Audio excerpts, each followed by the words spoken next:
The 1975 football team. On August 11, 1975, Pius X High School began its football practice for the coming season. In the 4 previous years, Pius had won 3 mythical Class B state football championships. On that sultry Monday morning in August of 1975, 41 young men assembled on the hardscrabble practice field east of the stadium. These young men had set for themselves a goal to become the first unbeaten, untied football team in the history of Pius X, and to be the first team to win the Class B state football championship playoff series. On Friday, November 14th, 1975, they achieved that goal after a season so dominating that Vince Aldrich called them the finest bunch of young men I've ever coached and the standard by which all Pius football teams will be measured. At this time, I'd like to invite the members of the 1975 football team to gather to my right, and then for team member Ron Caniglio to come to the stage to speak on behalf of the 1975 football team and their members.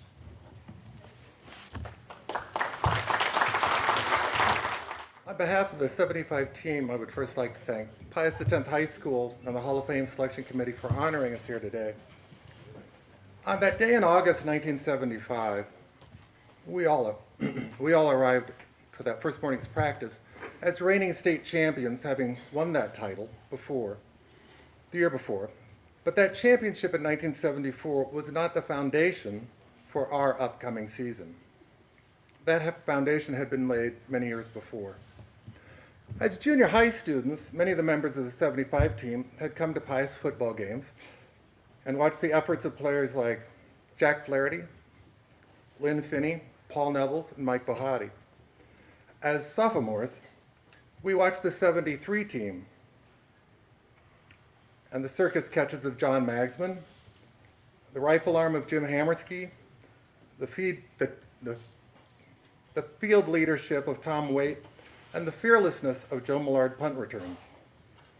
The foundation of the 75 team had been set by the tradition of the football program here at Pius dating back to the late 60s and before that. So as we walked toward the locker room that August morning with the red cinders of the old track crunching under our shoes, we knew that people had expectations of us for that fall season, though none higher than the ones we had set for ourselves. To have a perfect, unbeaten, untied season culminating in the first state championship ever achieved through the playoff system. Down the steps we went, across the lower locker room, back up into the varsity locker room. And if you didn't have the opportunity to visit that room back in the 70s, it was dark, it was dank, lichens grew on the wall through the dripping water. The lockers themselves were most assuredly vintage. And on the walls on either side, painted in chalk or maybe paint, there were messages from past teams like, when in doubt, throw long, or when the going gets tough, the tough get out of town, or my personal favorite, if you don't like the hill, crab it.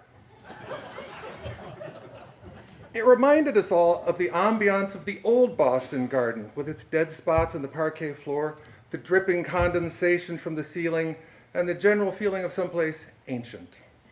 So much so that we nicknamed our locker room the Mushroom Garden. The team was returning 7 offensive starters and 6 defensive starters. This core of returning starters was added to by ascending seniors on both the offensive and defensive side of the ball. The defense was bolstered by a pair of juniors, and both units were backed by talented reserves in both those classes. And for the next 3 weeks, coaches Aldrich, Kelly, and Hughes installed offensive and defensive formations, as well as the offensive playbook and the defensive coverages and stunts. And they conditioned us, and they conditioned us, and they conditioned us. The first week was without contact, running plays, formations, and drills, but always ending practice at the hill.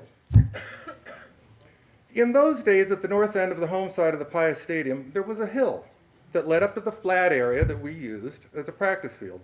It's now covered by the baseball diamond, and there's a very large retaining wall where the hill once stood. But in 1975, the hill loomed large in our daily practices. After 2 a day, 2-hour practices in the sweltering August sun with no rest periods and no access to water. We were led to the bottom of the hill. In ranks of 6, we lined up 7 deep. The whistle blew, and up the hill we would run, over and over again. We would run it forwards, and sometimes we would even run it backwards. And there were times when the coach would call out for us to crab it, and bending at the waist, we would place our hands on the ground and scuttle up the hill like so many crabs. While running the hill after one particular practice, Coach Hughes yelled out, "Crab it backwards." And each player on this team turned their backs to the hill, got down on all fours, and found a way to get themselves up that hill.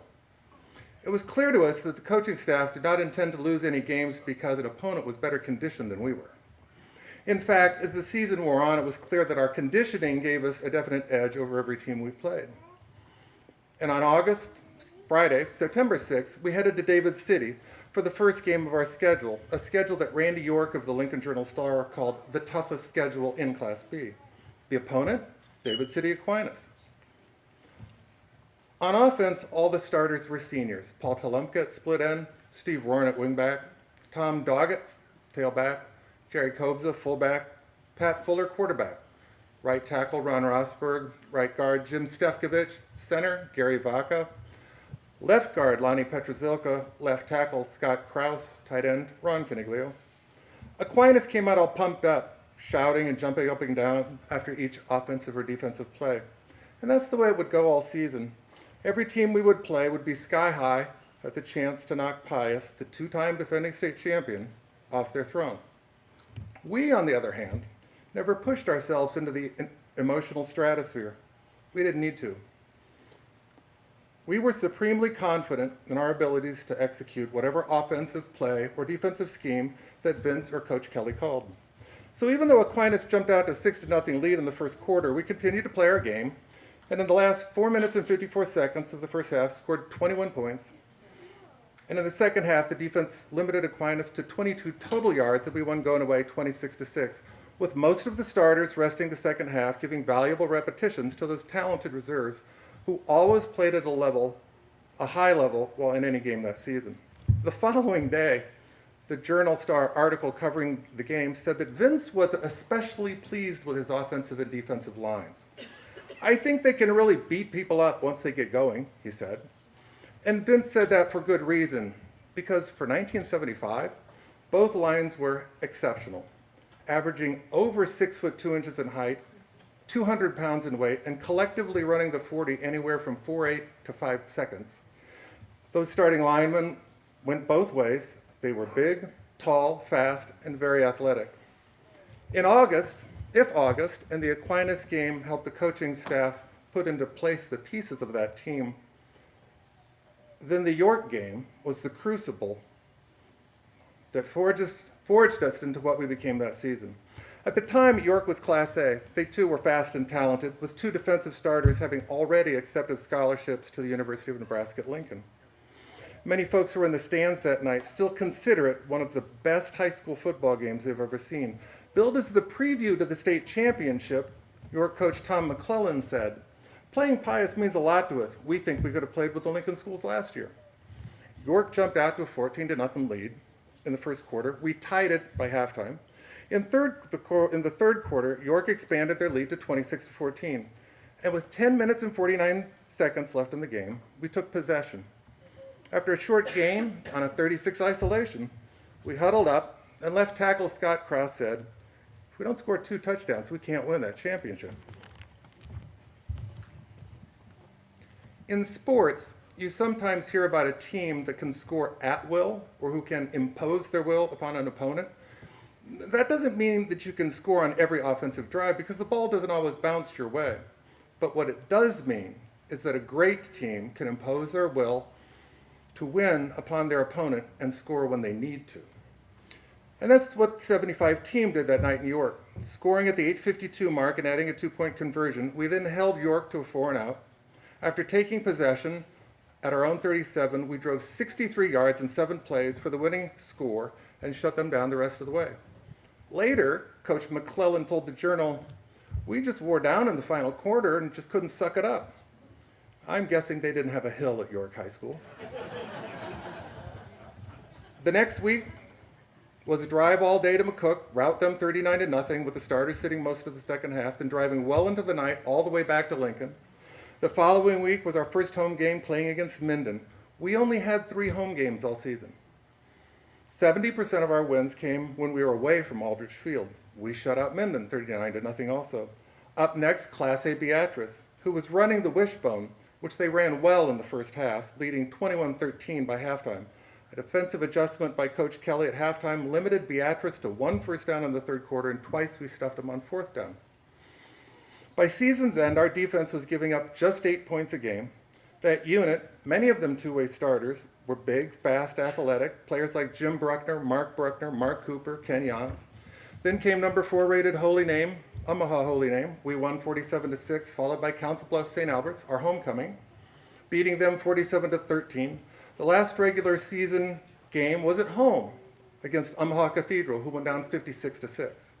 Again, with Vince sitting as starters for most of the second half, just as he had done against St. Albert's. At the end of the regular season, we were upholding that winning tradition here at Pius, but we didn't do it alone. That tradition was supported by our parents, who encouraged us, who provided for us, and who cheered us on each Friday, by the varsity cheerleaders, and all the members of the pep club who hung locker signs and decorated the front doors of player homes, the drill team, the members of the Pius marching band, and all those schoolmates who packed the stands to cheer, shout, and support us. We had now qualified for the first state football championship series ever held in Nebraska. Our initial opponent was to be Hartington Cedar Catholic, a team that was allowing just 3.8 points per game. Their head coach, Dick Fitzgerald, said, "Pius is kind of the epitome of high school football here in Nebraska, and we're really looking forward to see how we compare." The day before the game, in his article predicting the outcome, Randy York of the Journal-Star said, "The Bolts, who have so much confidence in their offense they probably think they can score in the Big 8. Obviously that's an exaggeration, but Cedar Catholic might not think so early Friday evening as Pius passes Phase 1 en route to its 3rd state championship," he said. As I mentioned earlier, we did have great confidence in our offense, and with good reason. Vince had such a wide array of offensive weapons to choose from. Tom Doggett had been a 1,000-yard rusher in an all-city selection as a junior. Tom was an impressive blend of speed and power who never went down on initial contact. Steve Roran was a dual threat as a swift, elusive ball carrier and a very sure-handed receiver. And as Pat Fuller said, all I have to do is get the ball within 5 yards of Roran and he'll catch it. In addition to catching it, Steve could also throw the ball, which Vince used to great advantage on the 29 reverse pass where Steve would throw the ball to me. Pat Fuller was really a triple threat. Pat could throw any pass play called. He made excellent decisions running the option, and this may come as a surprise to some of his teammates here today, but Pat was also the Class B state punter that year. And Pat's leg was another great weapon for Vince to use. We defeated Hartington 35-0 with the offensive line paving the way with a 387-yard rushing performance. The defense held Hartington to 87 yards rushing. The championship game was set for November 14th against Waverly, who was giving up an average of 9 points a contest. The game was played at Seacrest Field. In his state prep playoff pick article, Randy York said of the 4 teams in and around Lincoln, Pius X, Waverly East High, and Omaha Westside, who were all playing for their respective championships, Pius, seeking its 3rd straight Class B championship, has the most awesome team while cutting down 9 straight challengers. The Thunderbolts have averaged 39 points a game and have held their opponents to a 9-point average. That's a winning margin of 30 points. East High has been held to 1 touchdown twice this season and to 2 touchdowns on 4 occasions, he said. Having beaten East High as freshmen, sophomores, and reserves, it has always remained the contention of this 75 team that if we'd have played East High that night, instead of Waverly, we'd have beat them too. By the 3rd quarter of the championship game, we were leading Waverly 29-0. But the team wanted more. So when faced with a 4th and 7, Vince sent in the direction to punt. But we, the seniors on offense, decided to change the play. Mind you, we had never practiced a fake punt all season. But because we had so much confidence in our ability to impose our will upon our opponents, that in a matter of a few seconds, we convinced Fuller to fake the punt, pass the ball out into the flat to me, and the play went for 37 yards. But the other part of that story is this. Yes, it was 4th and 7, but we were on our own 22-yard line. Now there's confidence for you. We finished the drive with a 27-yard touchdown pass. Vince never mentioned our decision to go for it to any of us, but I'm sure he shook his head, looked at Coach Kelly, and smiled. The game ended at 27-0, culminating in the state championship goal that we had set for ourselves. That's when the season began. During that first state championship playoff series, we averaged 31 points a game, giving up exactly 0 points. The following day, the journal article detailing the game, Vince was quoted as saying, "I was finally able to tell these kids they're the finest bunch of young men I've ever had." In my 20s, Mr. Aldrich and I became fishing partners. We would travel down south of Denton to a set of farm ponds in search of largemouth bass.